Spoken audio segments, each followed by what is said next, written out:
Last time we talked about segmentation, we talked about positioning. Remember we said that positioning is the space that our brand occupies in the mind of the customer. We can't be all things to all people, so we need to decide where we want to be positioned in the marketplace based on certain key dimensions that are important in our category.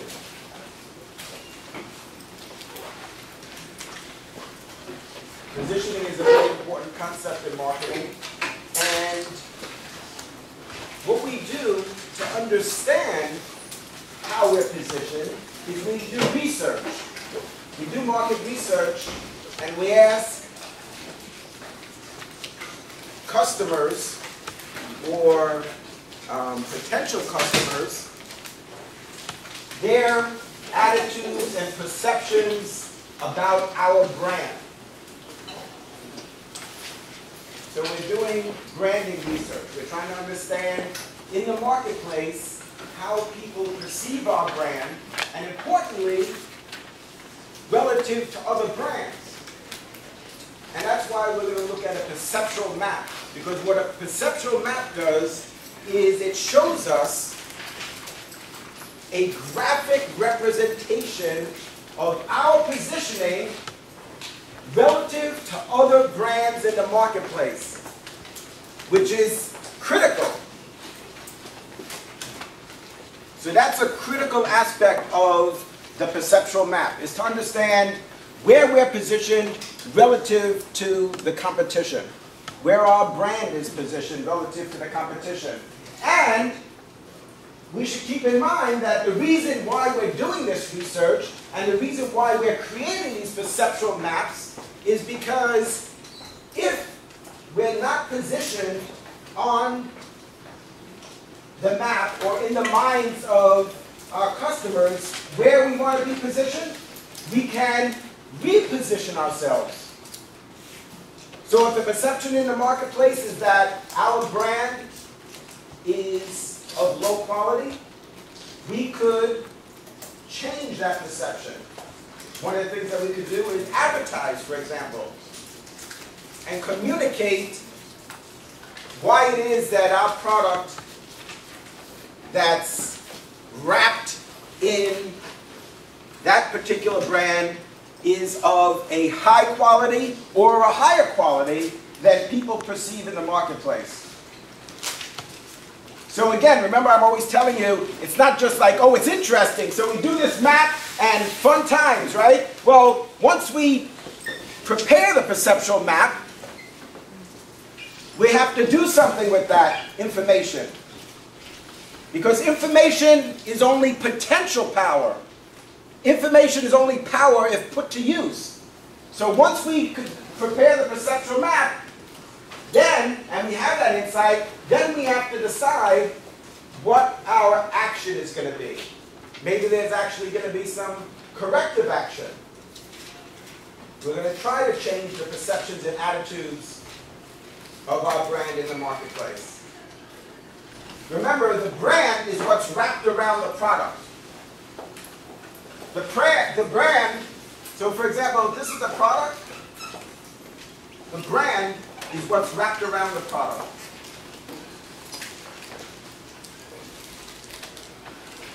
All products in a given category have the same generic functionality, which means they all do the same thing. Cars, regardless of the brand, whether it's Ford, Toyota, Mercedes, Lamborghini, Porsche, regardless of the brand, they all provide the same generic functionality, which is they provide transportation. What makes one product unique from the other is the brand. The brand is what distinguishes one product from the other. That's what communicates the value. And brands have personalities. Brands have identities. And we try to create strong, unique, and favorable associations with our brand. So let's take an example. We're going to take an example of the positioning of cars in the marketplace. So we're going to look at two dimensions, price and quality.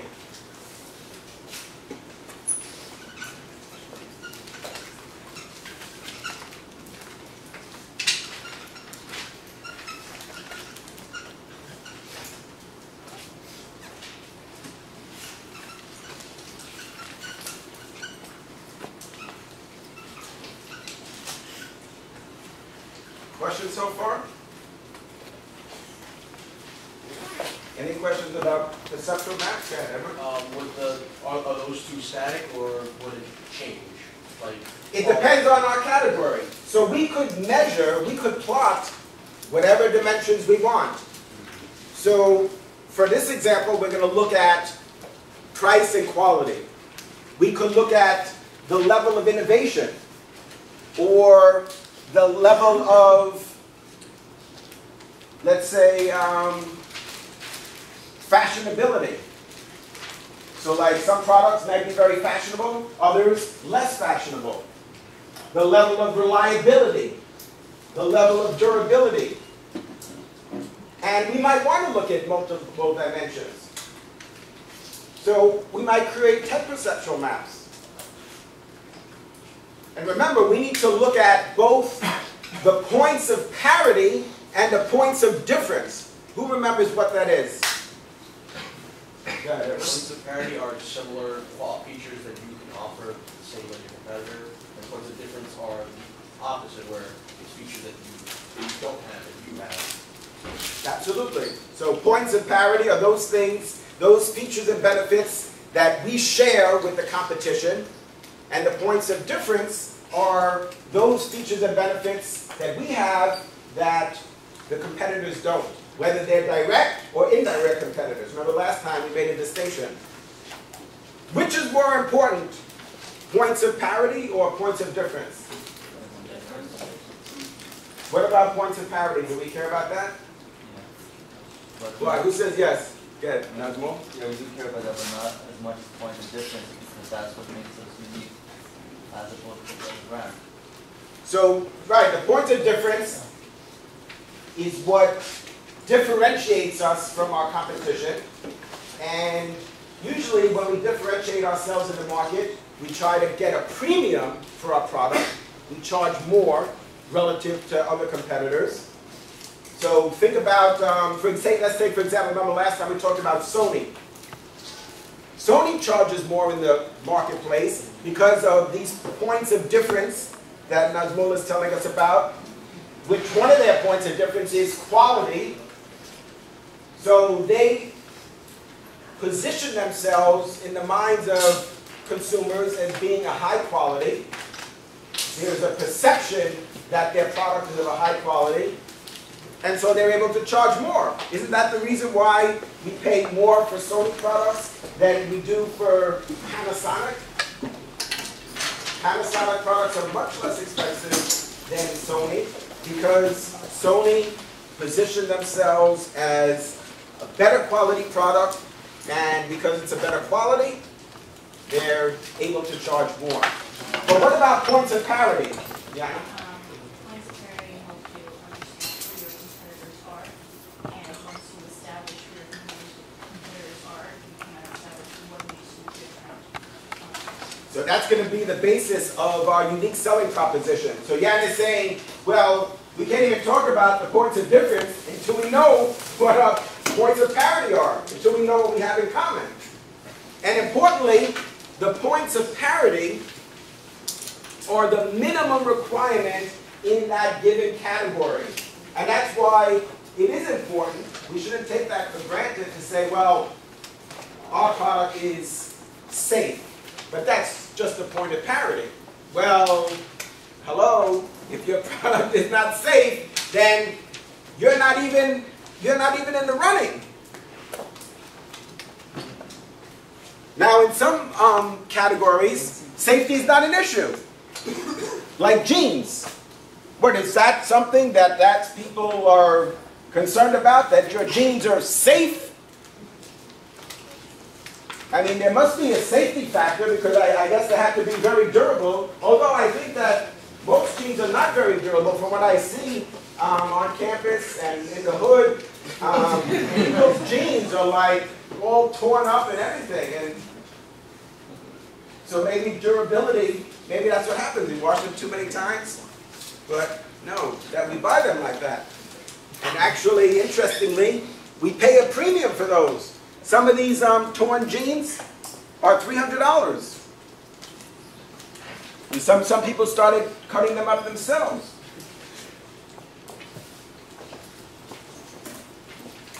Questions?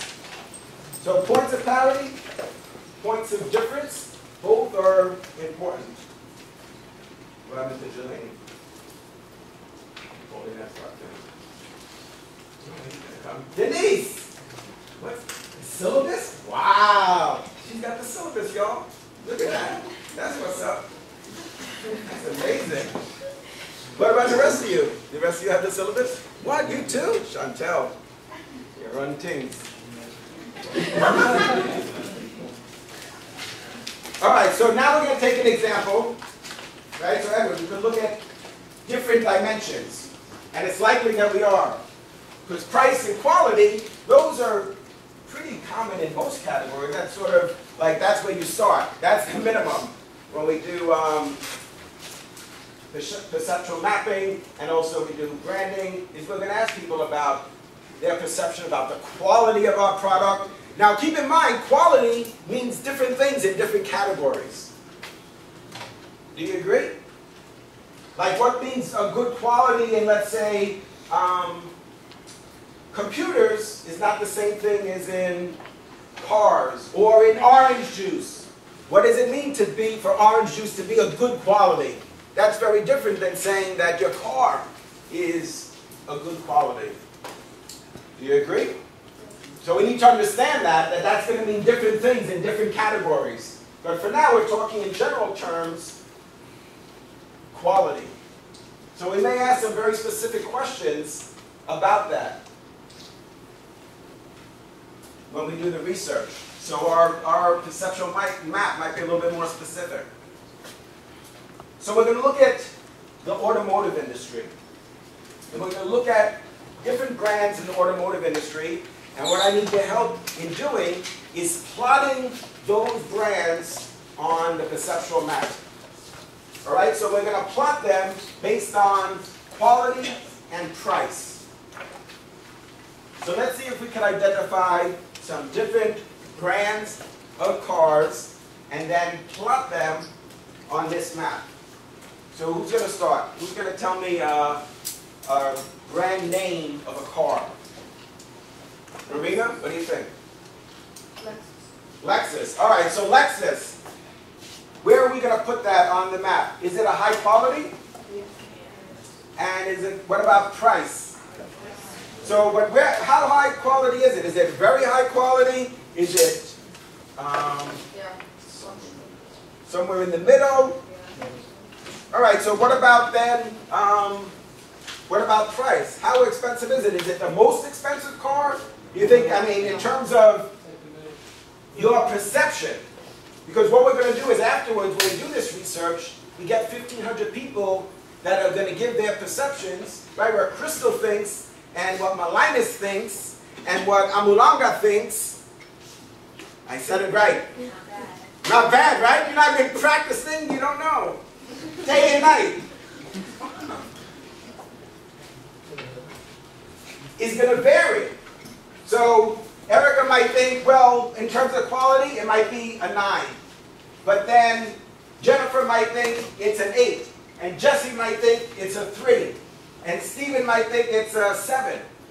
So then we're going to aggregate that information, that data together, and then plot that. What we're doing now is we're saying, well, we're going to agree as a group, and then we're going to put, right, we're going to put a point on our perceptual map. But everybody here might have a slightly different perception, which is okay. When we're doing the research, what we would actually do is aggregate all that data together the 1,500 respondents, and then determine what the average perception is. So we're talking about Lexus. We said basically it's not the highest quality, but not the highest price. So we'll put it there.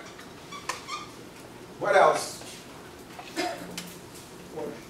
Porsche. So where would you put Porsche in terms of price? Is it more expensive than Lexus? Okay. And what about quality? Better quality than Lexus? Yeah.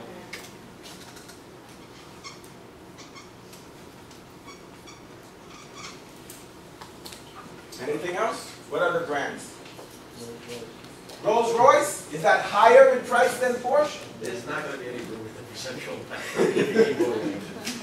Rolls-Royce is more expensive? Yeah. And what about the quality? Is it the same as the Porsche or less? Better.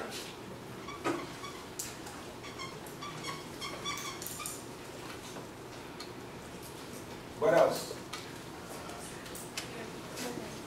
Which one?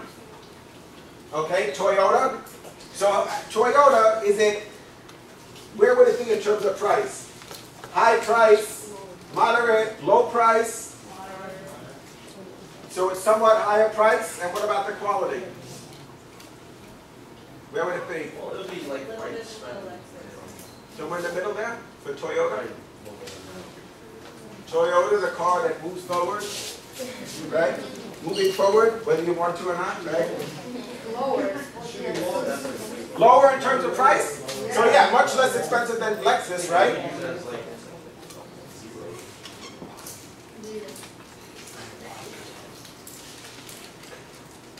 And what about what's less expensive than Toyota? Kia. Smart car. Which one? Smart car. The smart car, a Kia? Kia is less expensive than Toyota?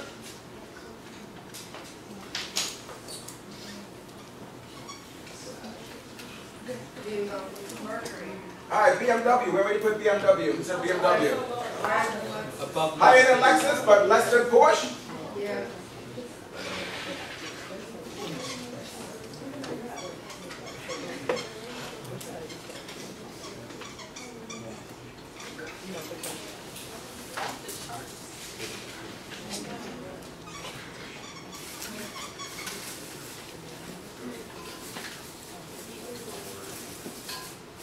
All right, where would you put Ford?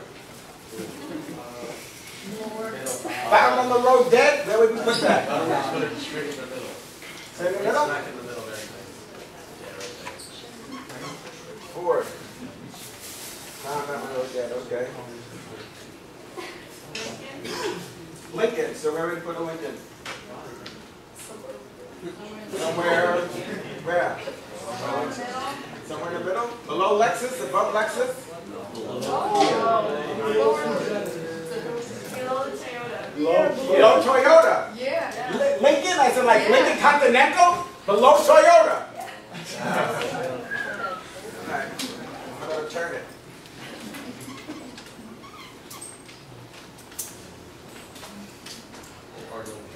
Alright, so let's say that we're Mercedes.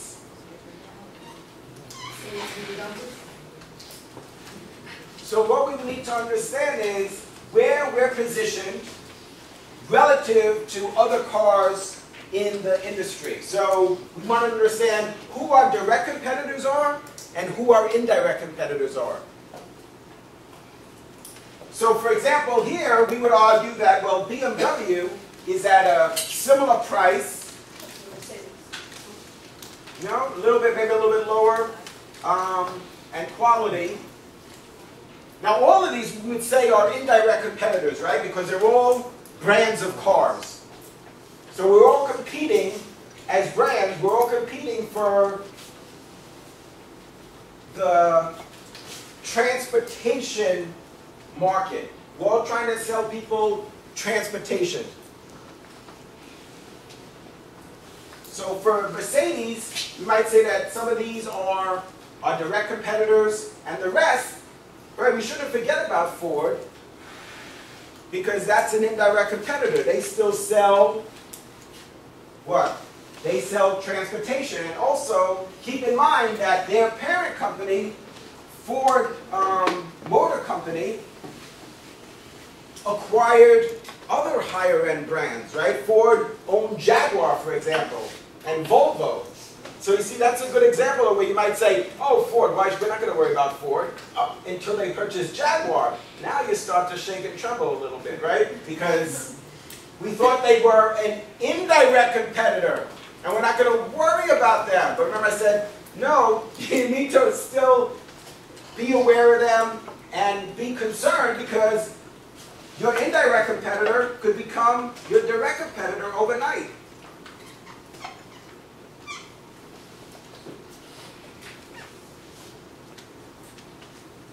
So what this shows is where Mercedes is positioned in the marketplace relative to the competition. Now, they did something that was interesting. Mercedes, typically, they're known for selling cars at $100,000, like the S550. But then they got this idea, right? They looked at the market, and they found that what we might call the moderately priced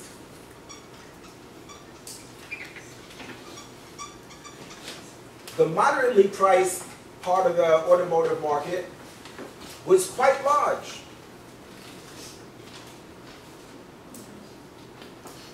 Now, this is not really to scale.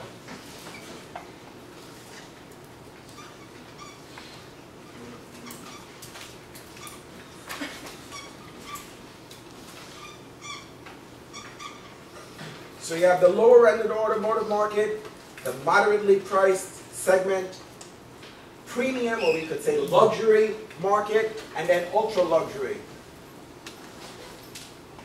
So here we have $1, $2, $3 signs, $5 signs. So Mercedes was here. Now remember, we talked about doing market sizing. That's what we're showing here, is we're showing the size of these different segments. And they decided that they wanted to sell cars here. So they decided that, you know, millions of cars are sold at $30,000. So they're looking at Toyota, Honda, and they're saying, wow, this is like incredible. We need to figure out a way to grow our business. And so they said, we want to start selling cars at $30,000. And in effect, what they did really is they repositioned themselves. Maybe unintentionally, but they did reposition themselves, because all their commercials, right, and all their print ads show this and this. What is this? This is the symbol for Mercedes-Benz. And so on every print ad, they would show this symbol and then this price. Well, what's going to happen when people see that enough times? That means they're going to associate that symbol with that price. Remember before I said we want to create strong, unique, and favorable brand associations. So we need to create associations with our brand. Well, this is an example of creating association. Every time you show this symbol, you're showing this price. Well, how long do you think it takes for people to process that and start to believe that that symbol means $30,000? Isn't it like, well, let's think about the opposite where Ford purchases Jaguar. To the competitors, wouldn't they be like, well, the idea of the Jaguar is going to go down because people are going to start thinking of it as a Ford? But the difference is that Jaguar continued to use that master brand. So Ford acquired, the corporate brand is Ford Motor Sales, or Ford Company, and they acquired a master brand. And that brand continued to sell using the Jaguar brand name. But what Mercedes did was, they said, we're going to introduce $30,000 cars, and we're going to call them Mercedes. So we're going to sell Mercedes at $30,000. We're going to sell Mercedes at $60,000. We're going to sell Mercedes at $90,000. That's a problem. What you're doing is departitioning the market. You can't be all things to all people. Now, don't get me wrong. It's okay to sell at multiple price points. It's okay. Like, for example, Toyota. They sell the Echo. They sell the Corolla, the Camry, the Solara, the Avalon. And that ranges from like 17,000 to, let's say, like 27,000. So there, all those sub-brands are at different price points. But look at the range. From 17,000 to 27,000, or even, let's say, 30,000. We have to look at how far we could stretch our brand. And so the reason why they stopped selling Toyotas at like 30-something thousand is because consumers said in research that they are not going to pay $55,000 for a Toyota branded sedan. So they introduced a new master brand, the Lexus. So Lexus is one of the master brands that's in the Toyota portfolio. Did Mercedes bring the Fiat here? And where are we going with that? No, the Fiat is theoretically cheaper than like Mercedes and Lexus, so. Fiat is Chrysler. Is it expensive? I'm not sure. That- I heard it's Chrysler and cheap, Fiat. that's what it is. Right. Yeah, it's Chrysler and Fiat. But the thing is that, again, it's not that you can't sell at multiple price points, it's just like at what is the range? So you see what the problem is? The problem is, are people still going to buy Mercedes at $90,000? Because when you're driving down the block and you're looking at people's driveways, all that you see is that symbol. And so you're not going to have the prestige anymore. Now they have product codes and they have different model numbers which are not sub-brands. So the C230 and the S550, those are not sub-brands. Those are just model numbers. How many people know the difference between a C230 and an S550? Most people just see the symbol and they recognize Mercedes. Only gold diggers know the difference, right? So, fellas, be for real. When you're on Campus Road, big bang, dun dun dun dun, right? So, they're gonna look and they're gonna see. No, that's a C class. Don't get in, right? And they know if it's a S class, but most people don't. And that's the problem. And that's why we need to use a very well-developed branding strategy so that we can differentiate our products in the marketplace. I have a question. How come, like over here in the United States, they already made Lexus their master brand, like you said, but in Japan, there's no Lexus. In Japan, like with Honda, there's no Acura. So they just like, whichever Lexus models are here, they sell them as Toyotas. Toyota as themselves. Right, so they have to decide what's going to work in each market. So they don't need to sell the same product or the same model or use the same brand in every market. That's something strategically that they need to decide on. Which brands, in fact, when we talk about Toyota, in the US, the master brands are Zion, Toyota, and Lexus, but they have other master brands as well that they sell outside of the US. So your part of branding is developing a brand that's going to be relevant to your target market.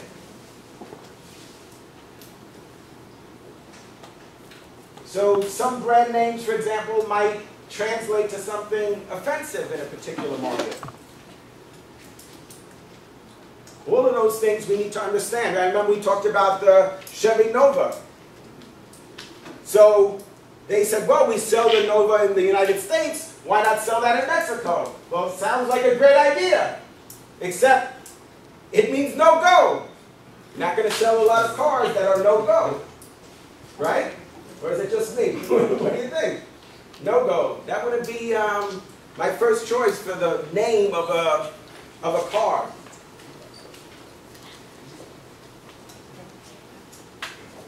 Questions?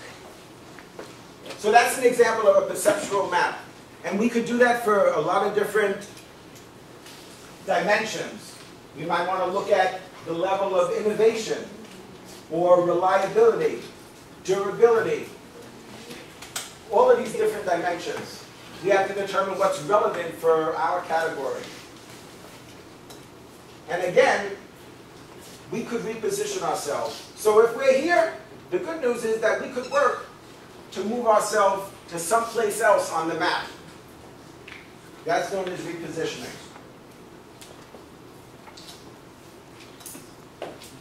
Now, we need to develop new products. New products are the lifeblood of a company. Companies need to continue to reinvent themselves. So the first stage of a new product development process is to identify an opportunity in the market. We have to identify an unmet need. Now, importantly, in Chapter 1, the marketing concept says that we need to identify an unmet need and, Susanna, you ready? Yeah. And achieve the organizational goals. Some of you are a little unclear about that. Identify an unmet need and meet that need. Well, yes, but the marketing concept as described in Chapter 1 says that we also need to meet the organizational goals, which might be to increase market share, increase sales, improve profitability, maximize customer satisfaction.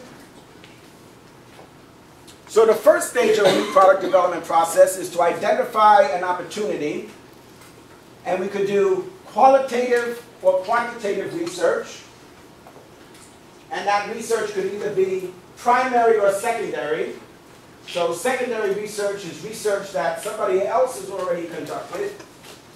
Primary research is research that we conduct or that we initiate, because remember, very often, we don't actually conduct the research ourselves. I mean, we're there, but most research is outsourced. You rent a facility, you hire a moderator to facilitate the focus groups, for example. So that's something that we initiated. That's considered to be primary research. Versus, remember, we talked about secondary research. Market research reports that you could buy online, for example. So somebody might do research for the automotive industry, and then the reason why those reports are so inexpensive is because they're going to try and sell it to all these car companies. So we identify the opportunity, then we're going to develop a concept.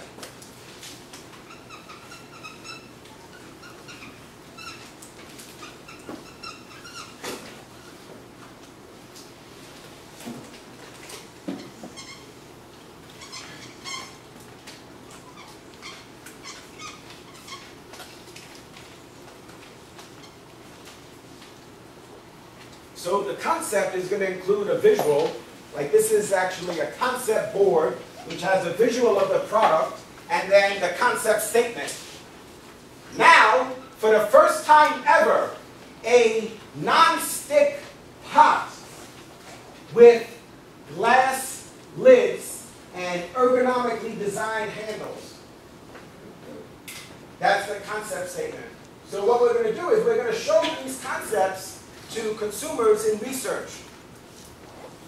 we'll go into research with, let's say, 10 or 15 concepts like this.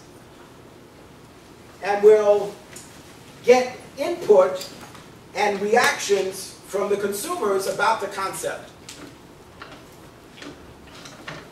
So they'll tell us how they would change it, how they would improve upon the concept. So we're going to then take those concept boards and then revise them, and then get further input during research. That's inexpensive to do. Well, 4 sets of focus groups is $50,000, but what's inexpensive to do is those boards, right? Because you're going to have somebody in the company who could sketch these concepts. So that you can do fairly inexpensively and fairly quickly. What starts to get expensive is when you have to create prototypes. That would be the next step, is to take that concept and then create a physical prototype that you could take to research, and participants can touch and feel the prototype.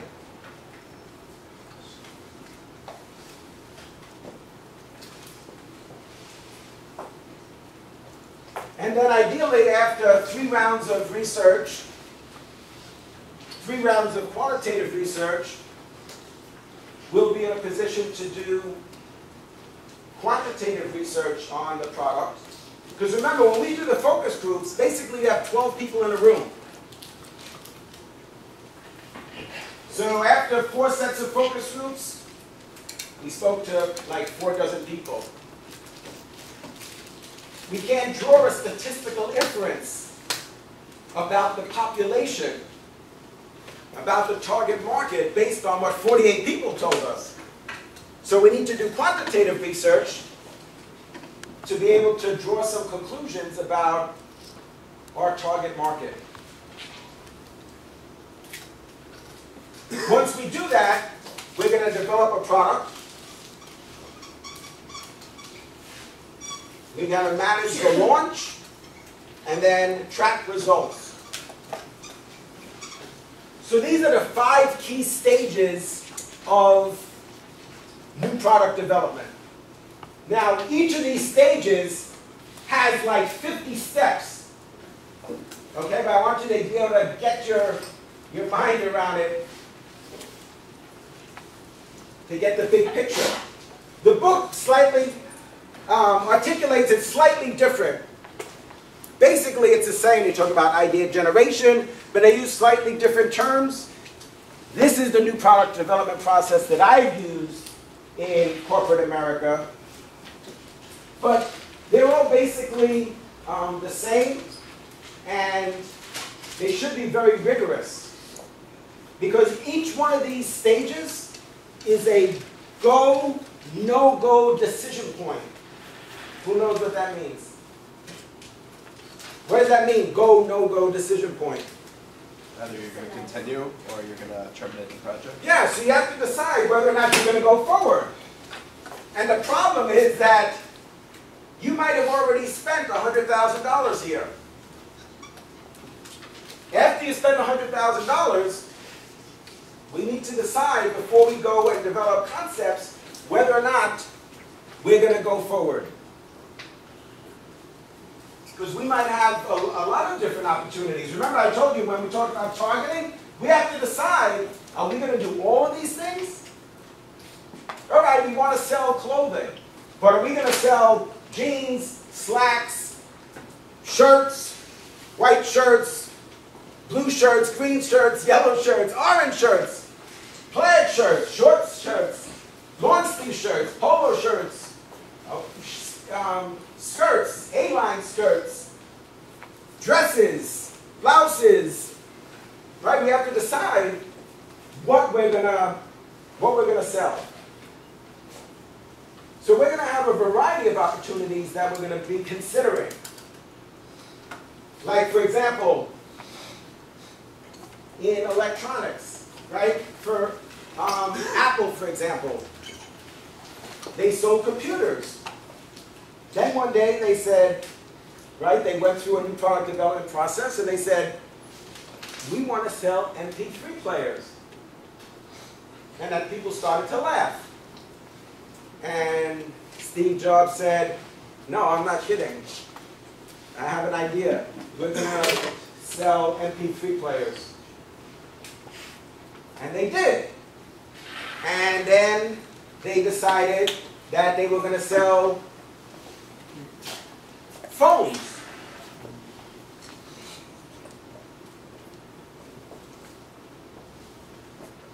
You guys know what this is? Is it the 5? Oh. What? Holla! It is the 5. OMG. Wow. That is like so cool. Oh, look at this. Everybody's testing it. It's Brandon. Where's Brandon? Let me say, hey, Professor, I won't be able to make it. Okay? But I just wanted to let you know. Okay. All right, so it's much lighter and faster. A6 processor, twice as fast as the A5. But, okay, but I digress. So that's an example of new product development.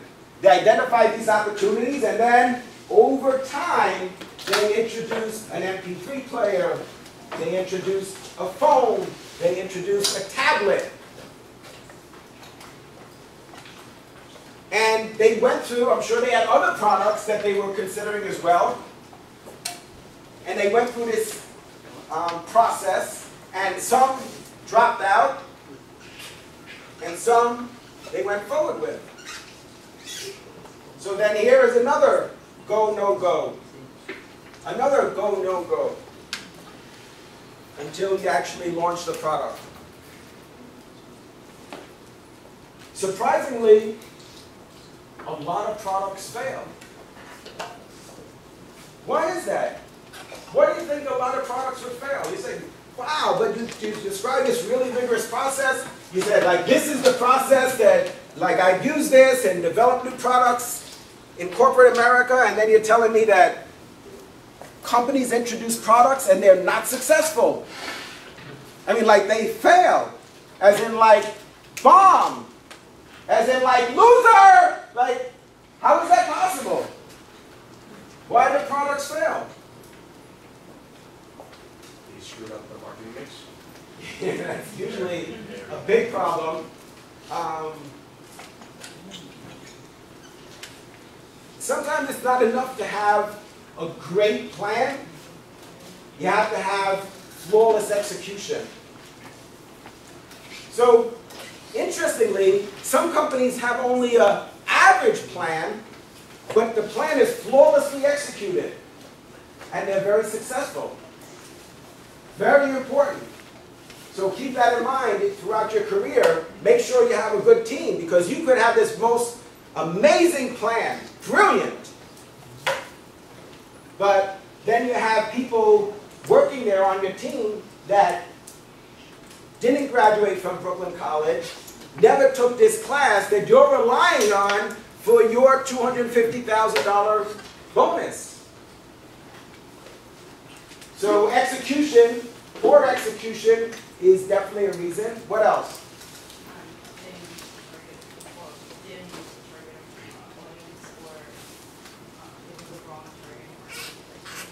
Oh yeah, so you might not have been able to effectively reach the target audience. Sometimes people think that creating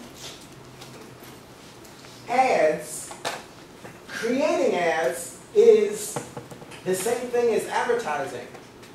Well, creating ads is an important part of the process, but if you don't have the reach, if you're just doing what I call prototype advertising, which is you just create these ads, print ads or postcards, but nobody sees them, maybe you just create 50 so that you could show them to your boss and your colleagues, but nobody sees them. Like, for example, when we promote the Halloween party on campus, we print and distribute over 5,000 cards.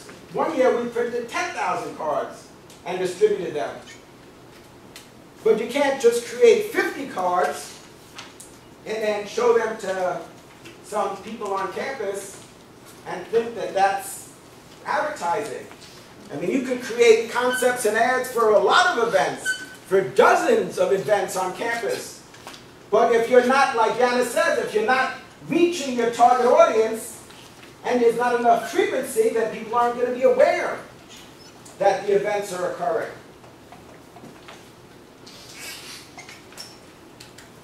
What else? Melinus? Sometimes they don't have strong point of difference. Absolutely. Absolutely. So it might just be a Me Too product. So we said, okay, there needs to be a point of parity, but what about the point of difference? Is there any difference? Why should you buy the product? What's your unique selling proposition? The USP. So products fail, yes, definitely. Another reason products fail is because there's no point of difference. What else? To be released like at that time. Yeah, timing is everything. So don't be discouraged if you think you've identified an opportunity and people say, yeah, we tried that before, but it failed. Yeah, I know, but why? Why did it fail? Was it poor execution, or was it, like you said, was it bad timing? So you introduced a very expensive product during a recession and sold very little. And then they say, well, I don't understand. I know. I don't understand that. So you're absolutely right. Timing. Timing, execution, advertising, not reaching your target market, no point of difference. The product may sound too good to be true. So tell us more about that. The brand promise lacks credibility. Yeah, I think that's right. We bring your ancestors back from the dead. So what do you think? Are people gonna, are people gonna buy that product? Maybe it doesn't lack credibility, or maybe the claim is so fantastic that people don't believe it, but like they're okay. Like, I got it, you're exaggerating. Obviously, it's not going to bring your ancestors back from the dead, but it's, yeah, I mean, it's like, it still could be compelling, but you're right. Sometimes, what about if it wasn't so extreme? What if it was just like for pain relief? Some tablets you take once a day, some you take twice a day, some you take 3 times a day, 4 times a day, 6 times a day. So literally some pills you have to take like every 4 hours if you have migraines, for example. But then what happens if you introduce a pill and you say, well, you only need to take this once a day? That's not like so crazy, but it may lack some credibility. People may be hesitant to purchase the product because they're like, I'm taking 6 pills a day, now you're telling me I could take 1, and they're skeptical. So you're absolutely right. There's got to be pillars of support. There's got to be proof points in advertising. So whatever we say, whatever we claim, we got to be able to back that up. Also, like, especially when you are introducing a new product, sometimes it felt because you're not educating your audience about it, like you're not having a really good protocol about the product. Your audience doesn't know, they don't know what is it, what's the good thing about it. Right, so you're not communicating effectively. Right. Yeah, absolutely. So a lack of communication or ineffective communication with the target market. Anything else? Maybe they just no economic access to it. Like, for instance, if you were to come out with a new grocery goods, there might be like 40, 50,000 other grocery goods that might not be competing in the same area, but because there's so many, people won't have enough time, money to go through it. Right, so absolutely. What Edward is saying is getting on the shelf at retail is a challenge. So it's not enough to sell the customer, right, convince the consumer, but you have to be able to convince the retailer to carry the product. So we always talk about selling 3 individuals. when we're launching the product. We talk about selling the salespeople. Yeah, because if your salespeople don't buy in, you're going to have problems. So you have to convince your own salespeople, you have to convince the retailers, and you have to convince the purchasers. Let's say in this case, we're going to say the consumers.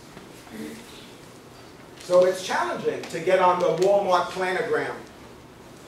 You want to sell at Walmart. They're the world's largest retailer. Well, they have a planogram. They have products on their shelf already. If they take our product, that means something else has got to come off. And there's got to be a good reason for them to take our product. So we have to talk about the shelf space productivity. That if we put our product in that space, that we're going to sell more units, more dollars, a higher margin percent, the total amount of margin dollars is going to be greater. So they're not going to just say, okay, I'm going to take your product and we're going to put it in all our stores. In fact, depending on the product, well, first of all, a lot of products don't get picked up by Walmart. A lot of people go down to Bentonville, Arkansas, and they meet with the buyers there, and their products, Walmart doesn't sell their products.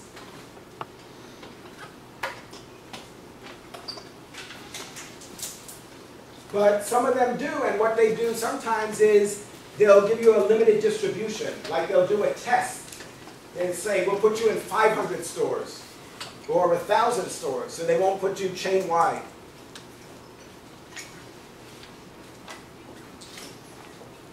All right, let's talk about questions about that. So we're continuing our conversation about products from last time. We said that products are wrapped in brands. We need to understand how the brands are positioned in the marketplace. So we looked at the perceptual map. We talked about the stages of new product development, why products fail, and now we need to understand the life cycle of a product.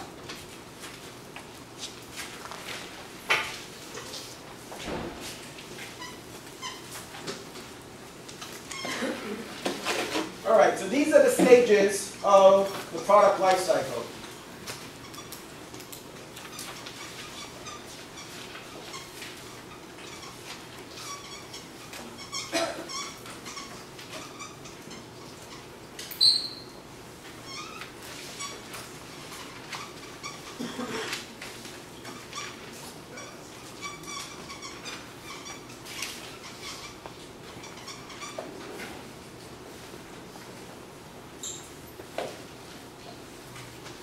So the first stage in the product life cycle is introduction.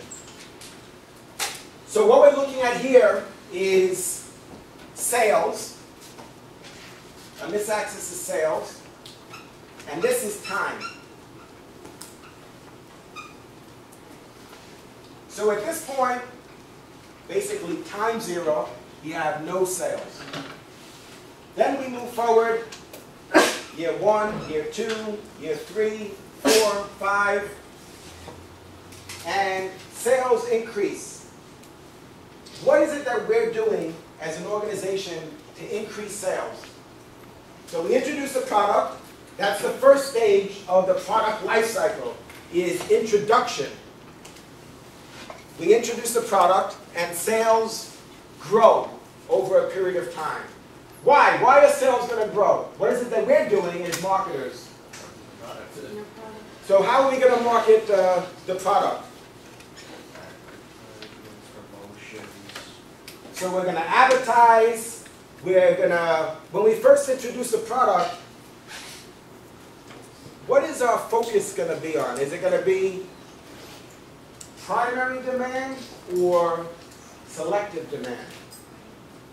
Yeah, primary. Erica said primary. So in the first stage of the product life cycle, the new product life cycle, we're focusing on primary demand, creating category need for the product type. But as we move out of the introduction stage, now depending on the category, some categories are already well established, and you don't need to spend time creating category need or primary demand because these products already exist. So like for example with the iPhone, wireless communication already exists. Mobile phones already existed.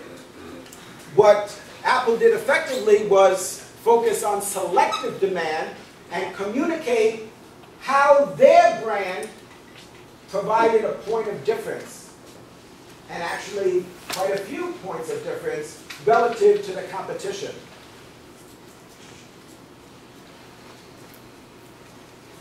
So we introduced the product, then we move from introduction to growth, and then at some point, sales stop growing. Now that's not necessarily a bad thing for you to be at the maturity stage of the product life cycle. Because at that point, you might have sales of $250 million. Now if your sales this year are $250 million, and your sales next year are $250 million, and the year after that are $250 million, well, that's a business that I wouldn't mind having. What about you? Are you okay with that? Yeah, why not? That's a nice business to have. So that's not necessarily a bad thing, although companies are continually looking for ways to grow their business.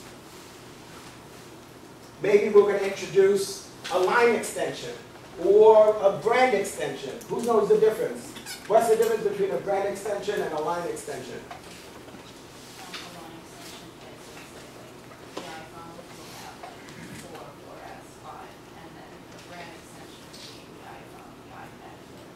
Right, exactly. So the brand extension is you extend your brand into other categories. Absolutely. So Apple extended their brand into MP3 players, phones, tablets, etc. Absolutely. A line extension is just extending the line. Like it could be like having multiple flavors, for example, in a beverage. So if you already have a beverage, but now you can offer it in cherry or pineapple or vanilla. Those are examples of line extensions.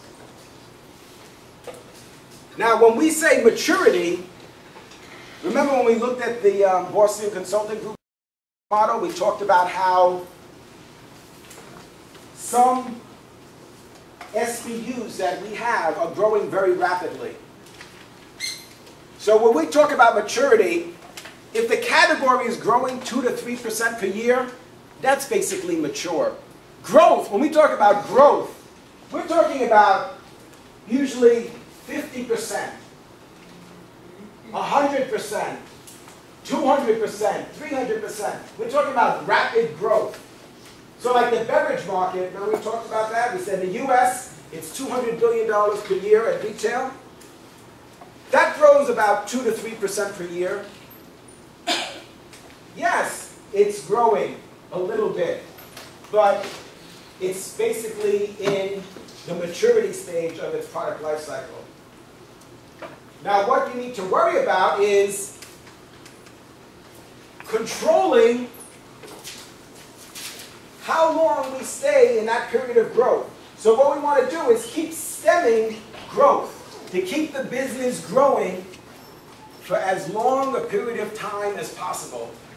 So the reason why this is so insightful, you might say, well, does this happen for every product? That we go through these stages, we introduce a product, it experiences growth, then it reaches a point, inevitably, where sales flatten out, the category becomes mature, sales for our product flatten out, and then ultimately decline and might become obsolete. That, at this point, sales are zero, or very close to zero. Like the VCR. Do you guys know what VCRs are? You do? Wow. So VCRs are basically obsolete. You would never guess how much I paid for my first VCR. I bought my first VCR at Macy's. You guys heard of Macy's, right? Yeah. I bought my first VCR at Macy's and paid over $1,100 for a VCR. Now you could buy them at like Rite Aid for, well, not even just like sometimes they bundle them now with DVD players and VCRs. And pretty soon they're not even gonna be selling those. Yeah. They may not, you see? Obsolete. The product is obsolete. This is so insightful because this tells us what will happen, basically, if we do nothing. So it's telling us that if we don't manage this product life cycle, our product is going to become obsolete. Well, that depends on the product. If you're talking about like technology, it's always going to be advancing. New things are always going to come out. But if you're selling things like mattresses, like, you know, nothing new is coming out. Like cribs, nothing new. It's always going to be the same line. For our product line, I'm talking about for us, for our company, for our business, we might, right now, 2 mattress companies are merging. Serta and Sealy. So, other companies might still sell mattresses, but some companies might go out of business. So we need to understand that if we don't manage this product life cycle, that's one of the key takeaways, is that hope is not lost. We could manage this product life cycle. You can take a whole course in product life cycle management. We could manage the product life cycle. We could continue to manage the marketing mix so that sales continue to grow. So this is a foreshadowing of what's to come. So if we don't effectively advertise the product, promote the product, make modifications and enhancements to the product, sell it at the right price, have a compelling brand hierarchy and pricing strategy, then we're not going to be successful. So for example, one of our important decisions that need to be made here is price. So we could introduce the product at a high price or a low price. We have to decide. If we introduce the product at a high price and then lower it at a planned rate over time, that strategy is called what? Skimming. Right, skimming. Skimming is when we introduce the product at a high price and then lower it over time. Who do we expect to buy those products? Innovators.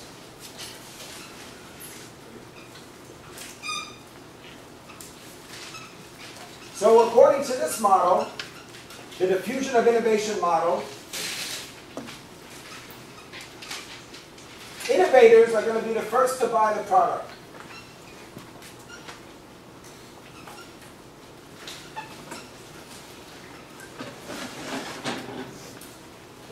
Now, the alternative is to introduce the product at a low price.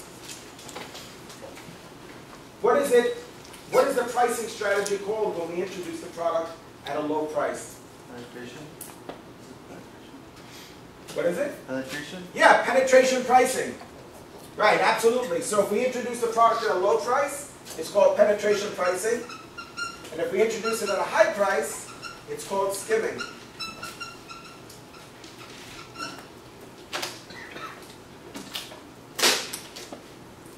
So in this model, we have the innovators, the early adopters, the early majority,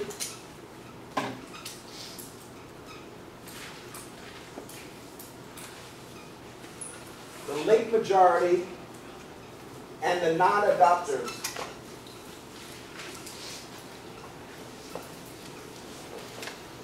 Which sometimes is called laggards. In the book, they use the term laggards. What's a laggard? Laggards are non-adopters. Those are the customers that are not going to purchase the product. So we have our innovators, our early adopters, our early majority, which is 34%. Late majority is 34%.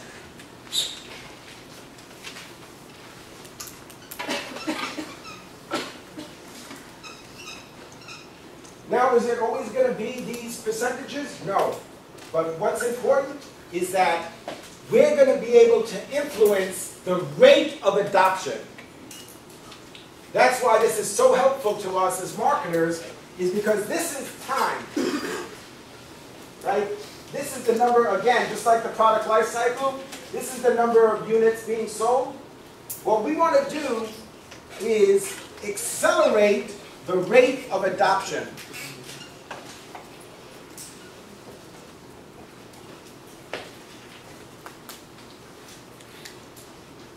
Do you agree? Is that a worthwhile objective? To accelerate the rate of adoption? So that means we want to sell as many units as quickly as possible. Why would we want to do that? What would be our concern? Why are we trying to sell as many units as possible? Maybe we want to let the product life cycle go as high as possible. And also consider technology. People generally use a lot of technologies, so they might be worried about that and get as much going as possible, as quick as possible. The more you get people to buy a small amount of time, the growth will exponentially increase, and that will give less competitors to catch up to what you're doing. So, and then while the competitors are catching up, you have a new product that Yeah. customer. Yeah, absolutely. So think about it. While we might think we're going to implement skimming and we're just going to keep milking the product life cycle and introduce it at a high price and then lower it a little bit and then lower it a little bit more, what are our competitors doing? Right? What are these guys doing? Do you think they're sitting around twiddling their thumbs? No. So we're not operating in a vacuum. There's a competitive set. There's a competitive market.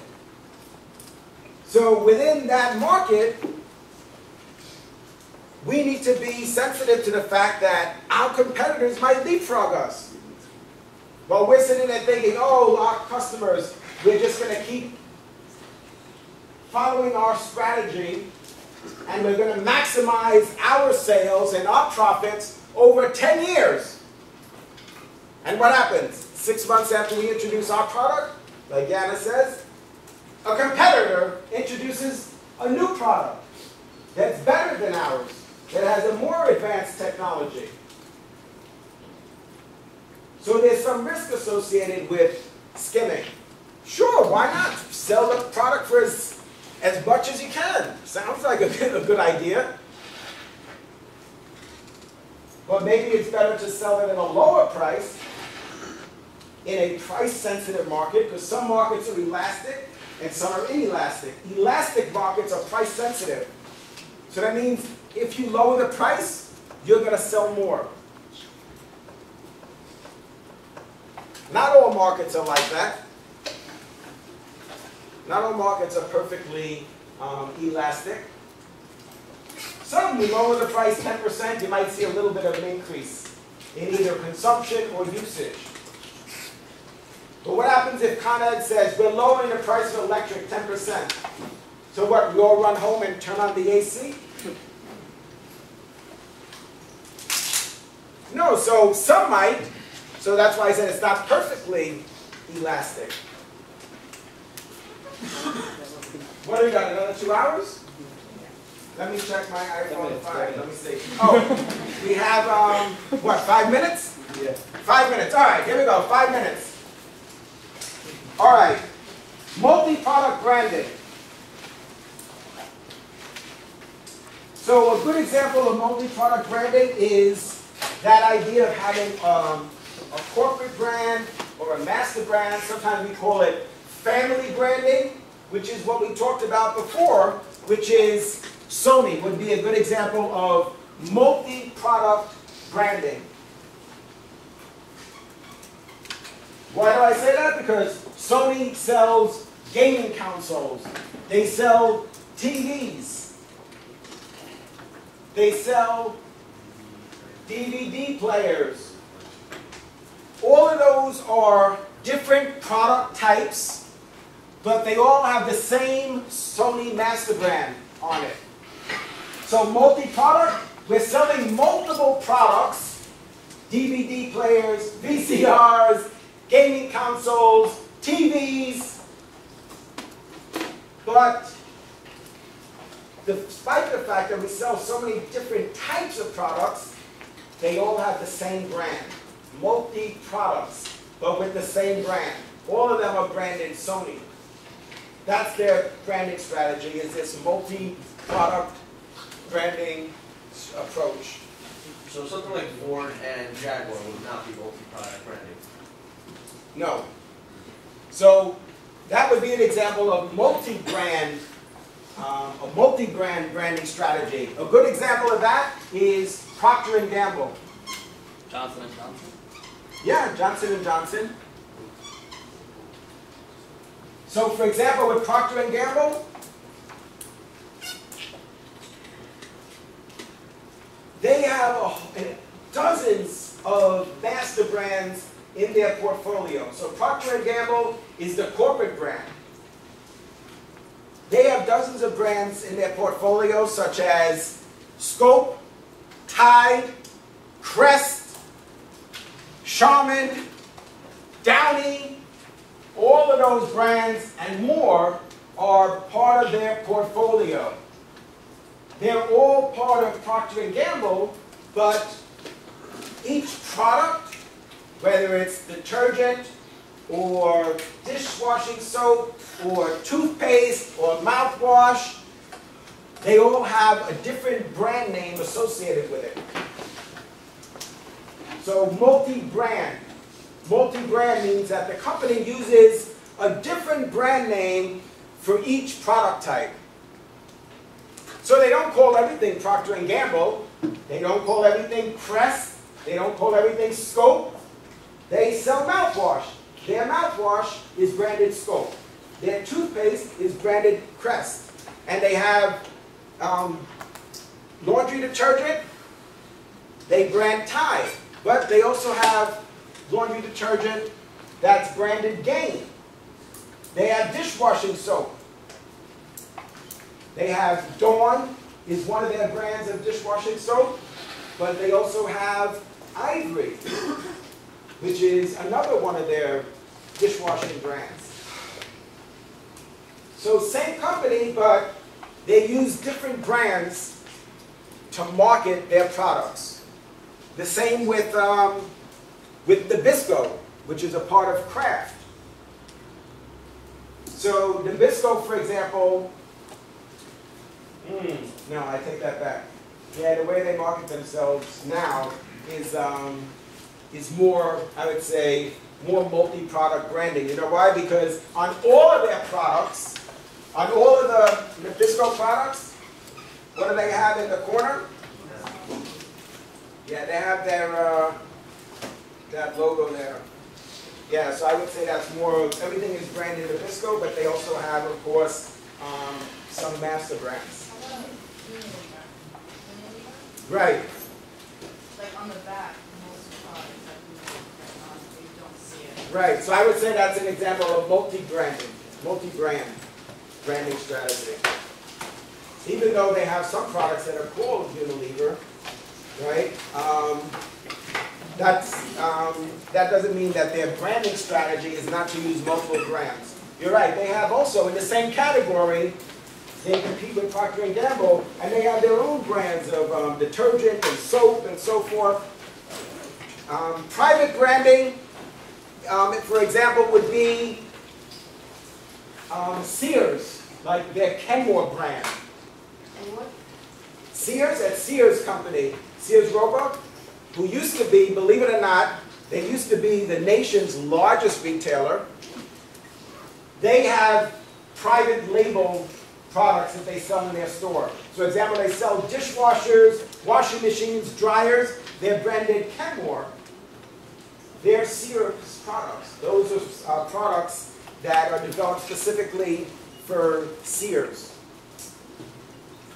And some companies do both. Some sell their products at Sears, and they also have their own brand, like Michelin, for example. The tire company, they sell Michelin tires, but they also make tires for Sears.